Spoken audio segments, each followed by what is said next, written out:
Bismillahirrahmanirrahim. Assalamualaikum warahmatullahi wabarakatuh. Jumpa lagi bersama saya Muhammad Sofi Al-Khairadai di channel YouTube Best Learning Center. Semoga seluruh sahabat-sahabat fillah yang menyimak video ini senantiasa dihadirkan oleh Allah kemudahan, kelancaran dalam seluruh kegiatan aktivitasnya, ikhtiarnya, senantiasa dimuliakan oleh Allah Ta'ala, senantiasa dibahagiakan oleh Allah Ta'ala. Senantiasa yang terpenting adalah senantiasa dihadirkan oleh Allah ke lapangan hati yang insya Allah berbanding lurus pula dengan kelapangan rezeki kita, sehingga kita kian selamat, kian dekat kepada Allah Ta'ala. Amin, amin, Allahumma amin. Dalam sesi ini kita akan mengupas, kita akan belajar bersama-sama tentang sebuah kisah salah satu sahabat Rasulullah SAW yang bernama Sya'ban radhiyallahu an. Jadi di kali ini adalah tentang kisah dan hikmah di episode yang ke-22. Artinya bagi sahabat-sahabat fillah yang baru bergabung, baru menyimak channel YouTube Best Learning Center ini, sudah ada video-video sebelumnya kisah dan hikmah dari episode 1 sampai dengan episode 21. Bisa sahabat-sahabat fillah simak di video-video sebelumnya yang telah kita upload, ataupun bagi sahabat-sahabat yang ingin terus update notifikasi terkait dengan kisah dan hikmah episode-episode selanjutnya, silahkan klik tombol subscribe dari channel YouTube Best Learning Center ini. Baik, kita mulai. Sudah siap sahabat?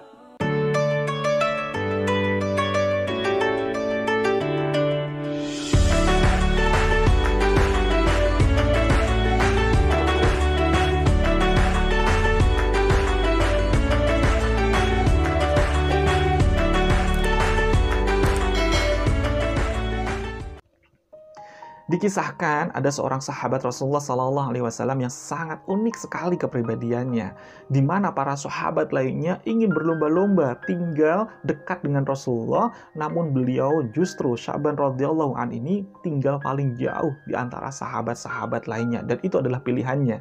Dan beliau memiliki keunikan yang lainnya, yakni senantiasa berangkat ke Masjid Nabawi, senantiasa sholat berjamaah dengan Rasulullah, namun tibanya itu berjam-jam sebelumnya lebih awal dibandingkan dengan sahabat-sahabat lainnya. Beliau senantiasa memilih posisi shafnya adalah di barisan paling depan, di pojok paling kanan. Tujuannya tidak lain adalah saat beliau itikaf, saat beliau beribadah, saat beliau berdoa, agar tidak mengganggu sahabat-sahabat lainnya yang sedang beribadah. Nah, pada suatu pagi, di waktu sholat berjamaah sholat subuh, tidak seperti biasanya. Sebelum dimulai sholat berjamaah, Rasulullah SAW memperhatikan para sahabatnya. Ternyata di barisan shaf paling depan, pojok sebelah kanan tidak dijumpai sahabat Sya'ban ini. Akhirnya Rasulullah bertanya kepada para sahabat lainnya, adakah yang melihat Sya'ban? Para sahabat tidak ada yang menjawab karena tidak ada yang mengetahui di mana Sya'ban saat itu. Akhirnya Rasulullah memutuskan menunggu sejenak, ibadahnya ditunda sejenak untuk menunggu sahabat Sya'ban ini. Namun setelah beberapa waktu ditunggu, ternyata sahabat Sya'ban ini tidak juga tiba di Masjid Nabawi. Akhirnya sholat segera dilaksanakan seperti biasanya. Setelah selesai sholat subuh, Rasulullah SAW yang menanyakan kembali kepada para sahabat, adakah yang melihat Sya'ban? Ternyata para sahabat yang lainnya di Masjid Nabawi tersebut tidak ada yang menjumpainya dan tidak ada yang mengetahuinya. Lantas Rasulullah bertanya kembali, adakah yang tahu rumahnya Sya'ban? Ternyata ada salah satu sahabat yang mengacungkan tangannya sembari beliau menjawab Rasulullah, wahai Rasulullah, saya tahu persis di mana lokasi rumahnya Sya'ban. Karena Rasulullah SAW sangat khawatir dengan para sahabatnya, khususnya Sya'ban radhiyallahu an yang tidak dijumpainya, yang biasanya senantiasa rutin berjamaah dengan beliau, kok tiba-tiba tidak ada. Maka Rasulullah meminta kepada sahabat tadi, antarkan saya untuk ke rumah Sya'ban. Nah, akhirnya Rasulullah SAW diantarkan oleh sahabat tadi berjalan kaki menuju rumahnya Sya'ban. Dan betapa sangat luar biasanya Rasulullah baru mengetahui ternyata lokasi jaraknya rumah Sya'ban dengan Masjid Nabawi, dengan rumahnya yang dekat dengan Rasulullah, Masjid Nabawi ini ternyata lokasinya sangat jauh sekali. Bahkan Rasulullah sampai mendekati rumahnya Sya'ban ini sampai tiba waktu duha.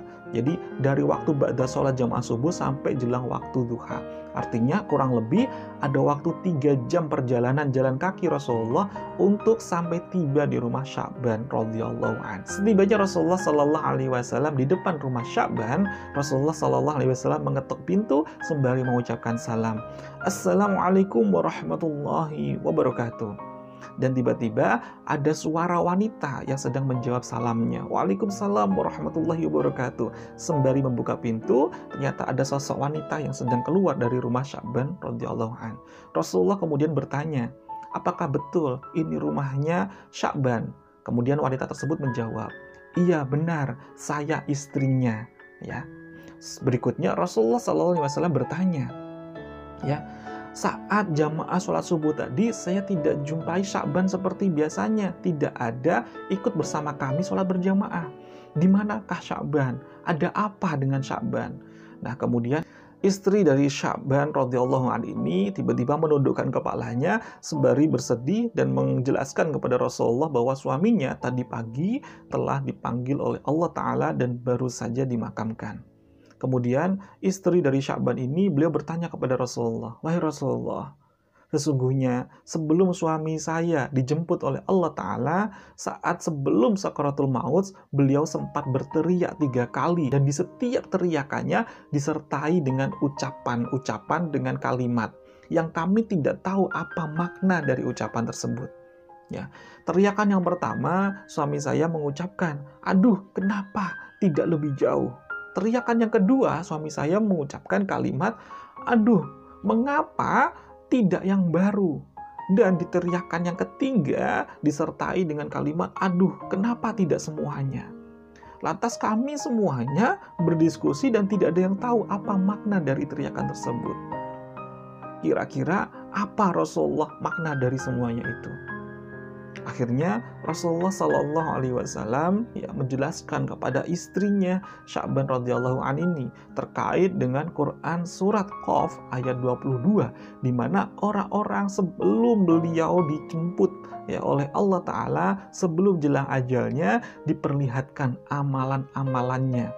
Dan di saat teriakan yang pertama ini, Sya'ban radhiyallahu an diperlihatkan amalan-amalan sebelumnya di masa hidupnya, bahwa beliau senantiasa beribadah rutin berjamaah di Masjid Nabawi, berjalan kaki dari rumahnya menuju masjid yang tidak lain waktunya ditempuh kurang lebih 3 jam berjalan kaki, Masya Allah.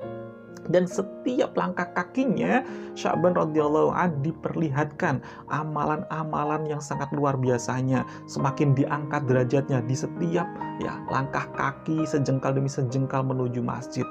Dan beliau saat diperlihatkan ada balasan pahala berupa surga yang sangat indah, beliau menyesal.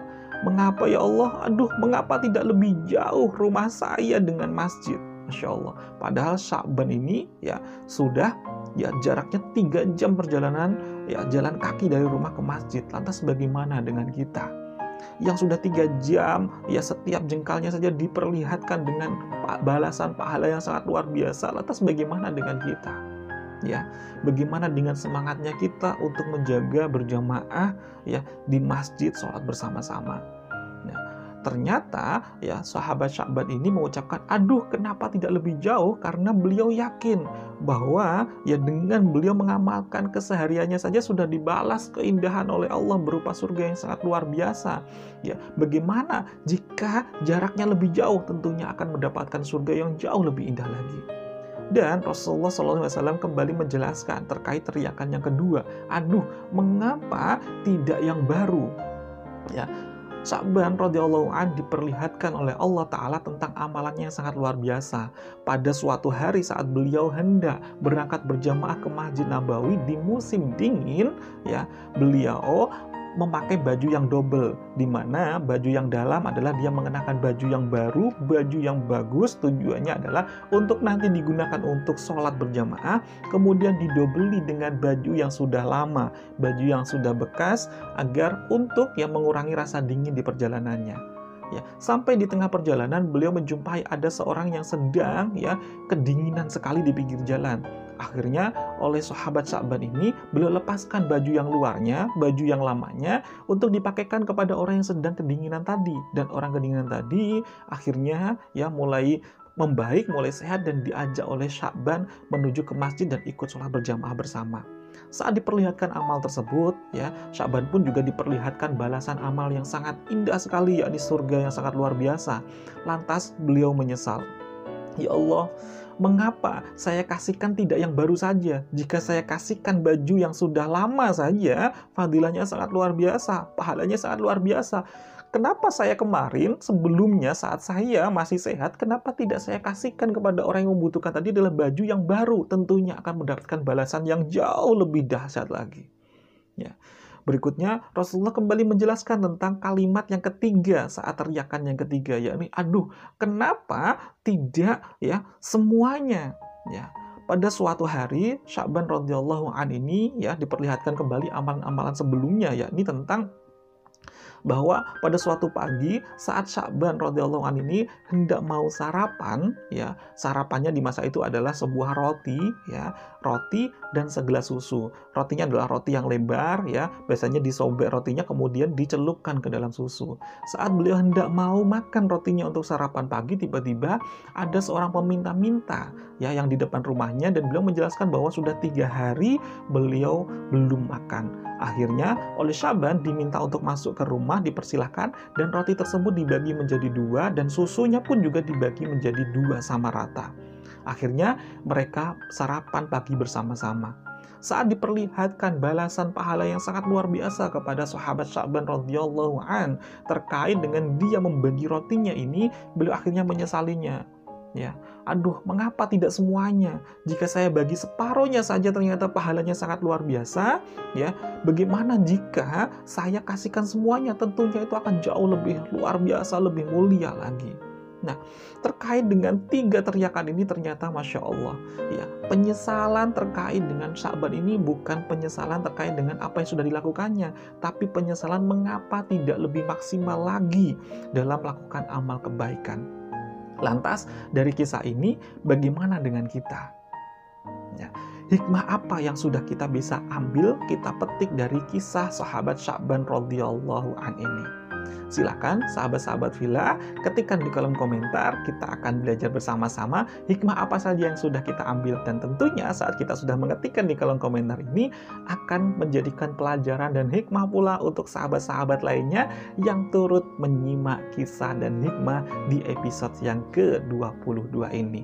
Semoga kita semakin tergerak, semakin ingin beramal lebih baik lagi sebelum tiba masanya benar-benar kita dipanggil oleh Allah Ta'ala. Karena banyak sekali orang-orang ya yang sudah waktunya sudah tidak ada lagi, menyesal saat sudah dipanggil oleh Allah Ta'ala dan ingin dihidupkan kembali, ingin berbuat amal yang lebih baik lagi. Saat ini kita masih diberikan kesempatan, nikmat sehat, nikmat sempat oleh Allah Ta'ala untuk terus memuliakan, membahagiakan orang lain. Maka mari kita berlomba-lomba untuk terus membuat orang lain bahagia, jadikan diri kita menjadi perantara kebahagiaan, kemuliaan atas keberadaan diri kita. Maka insya Allah kemuliaan, kebahagiaan untuk diri kita pula saat waktunya nanti tiba. Dan pasti Allah akan membalasnya baik di dunia maupun di akhirat. Terima kasih, semoga yang sedikit ini bisa bermanfaat untuk kita semuanya. Sampai nanti di kisah dan hikmah episode selanjutnya. Saya Muhammad Sofi Al-Khairadai. Wassalamualaikum warahmatullahi wabarakatuh.